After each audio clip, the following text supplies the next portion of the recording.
Hello everyone, this is Sudhir and welcome to our YouTube channel. Today we discuss next topic urban settlement. आज बेटा हम जो discuss करेंगे वो करेंगे अर्बन सेटलमेंट के बारे में। और पिछली जो वीडियो थी उसके अंदर हमने जो डिस्कस किया था वो की थी प्रॉब्लम्स। इनकी दोनों की हम जो प्रॉब्लम है वो डिस्कस कर चुके हैं, अर्बन की भी और रूरल की भी। और रूरल जो सेटलमेंट है वो मैं कंप्लीट करा चुका हूँ, तो आपसे रिक्वेस्ट है कि आप वो वीडियो हैं वो जल्दी से देख ले। और सभी का जो लिंक है वो नीचे डिस्क्रिप्शन बॉक्स के अंदर दिया गया है, आप वहां से हर एक जो वीडियो है वो देख सकते हैं। पर्टिकुलर हर एक टॉपिक की जो वीडियो है वो आपको देखने को मिलेंगी। आज से हम जो स्टार्ट कर रहे हैं बेटा वो कर रहे हैं अर्बन सेटलमेंट। अर्बन सेटलमेंट है ये क्या है? अर्बन जो सेटलमेंट है वो काफ़ी तेज़ी से इंक्रीज हो रही है, क्योंकि जो शहरों के अंदर लोगों की जो संख्या वो लगातार बढ़ती जा रही है। ठीक है ना, शहरों के अंदर लोगों की जो संख्या वो काफ़ी तेज़ी से बढ़ती जा रही है, जिसके कारण क्या है कि जो अर्बन जो सेटलमेंट है वो भी काफ़ी तेज़ी से ग्रोथ हो रही है। हम पास्ट के जो डाटा है उनको देखेंगे और एक आज का जो डाटा देखेंगे तो उसके अंदर काफ़ी ज़्यादा जो चेंजमेंट है वो हमें देखने को मिलता है। लगभग 50 गुना जो जनसंख्या है वो शहरों के अंदर अब रहने लग गई है। ठीक है ना। और London was first city to reach 1 million in, ये वन वर्ड के अंदर आपसे पूछा जा सकता है कि जो लंदन है उसने 1 मिलियन है वो क्रॉस करने वाली पहली सिटी बनी थी इन 1810 के अंदर। 1810 ईस्वी के अंदर लंदन पहली एक ऐसी सिटी बनी थी जिसने क्रॉस किया था 1 मिलियन को। तो वन वर्ड के अंदर या मैं कहूँ एमसीक्यू के अंदर आपसे ये पूछ सकता है कि वो कौन सी सिटी है जिसने 1810 के अंदर या किस टाइम पीरियड के अंदर 1810 के अंदर इसने क्या किया था, लंदन ने 1 मिलियन को क्रॉस कर लिया था। ठीक है ना। टोटल आज at a present time total 75 cities across 1 million. आज की जो टाइम की मैं बात करूं तो 75 है, और एनसीईआरटी के अंदर लगातार ये जो चेंजमेंट है वो होती रहती हैं बेटा। तो आप अपनी बुक के अकॉर्डिंग है वो लिख सकते हैं कितनी है। हम मेरी जो बुक है उसमें 175 थी, तो according to your NCERT. Percentage of world population living in the urban area.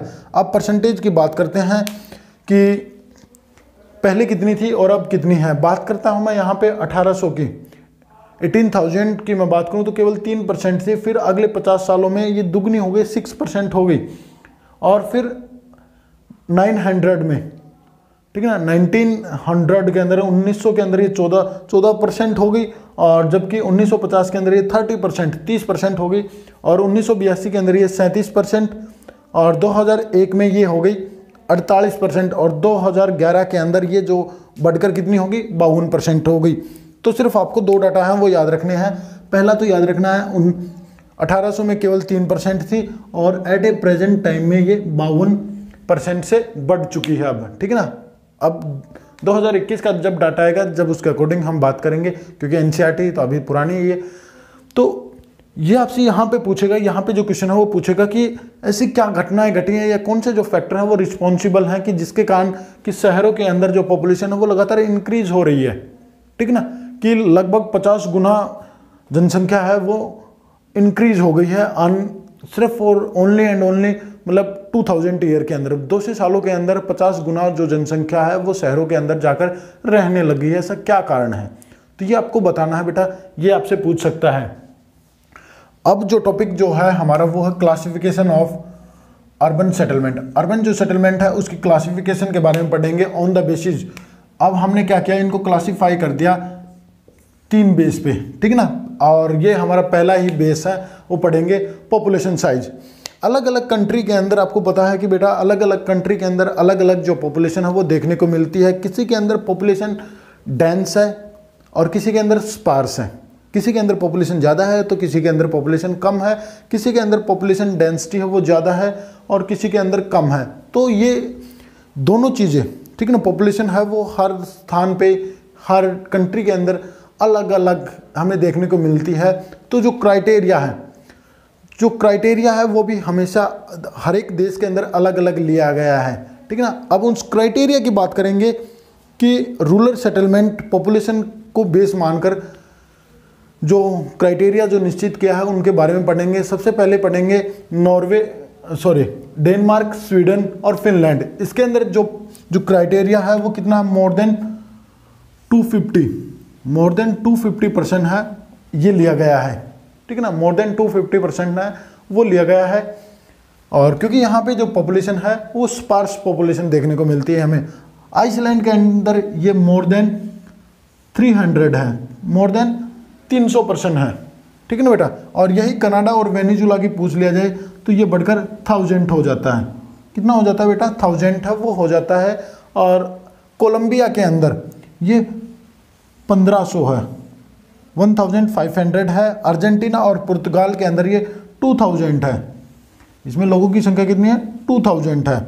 USA and Thailand के अंदर इसमें जो बढ़कर कितनी हो जाती है?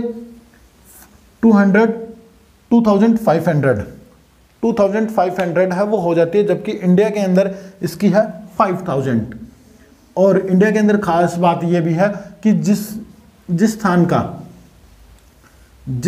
का पॉपुलेशन डेंसिटी 400 या फिर 400 प्लस हो जाए, 4000 पर्सन पर स्क्वायर किलोमीटर जो डेंसिटी है वो हो जाए या उससे अधिक हो जाए। और साथ में एक कंडीशन और है कि वहाँ पे नॉन एग्रीकल्चर की जो परसेंटेज है वो 75 है वो होनी चाहिए। तो उसको हम किसके अंदर काउंट करेंगे? अर्बन एरिया के अंदर, जिसके अंदर डेनमार्क, स्वीडन और फिनलैंड जहाँ पे 250% होंगे उसको हम अर्बन एरिया है वो बोलेंगे, अर्बन रीजन है वो बोलते हैं। और इसी की तरह आइसलैंड के अंदर अर्बन रीजन वो होगा जिसके अंदर 300 पीपल होंगे। कनाडा और वेनेजुला के अंदर 1000, कोलंबिया के अंदर 1500 और अर्जेंटीना और पुर्तगाल के अंदर 2000। इंडिया के अंदर 5000 है और यूएसए एंड थाईलैंड के अंदर 2500 है। और जापान के अंदर सबसे अधिक है 30,000। कितना बेटा? 30,000 जो क्राइटेरिया है वो निश्चित किया गया है पॉपुलेशन का, क्योंकि वहाँ पे पॉपुलेशन ज़्यादा है और एरिया है वो काफ़ी कम है, तो उसको मद्देनज़र रखते हुए इतना जो क्राइटेरिया है वो किया गया है। तो पहला जो पॉइंट था वो मैंने क्लियर कर दिया है। अगले 2 पॉइंट है वो आने वाली जो वीडियो है उसके अंदर आपको करा दिए जाएंगे बेटा। तो आपसे रिक्वेस्ट है, आपको वीडियो अच्छी लगी तो लाइक करें, शेयर करें और चैनल को सब्सक्राइब जरूर करें ऐसी वीडियो देखने के लिए। Thank you.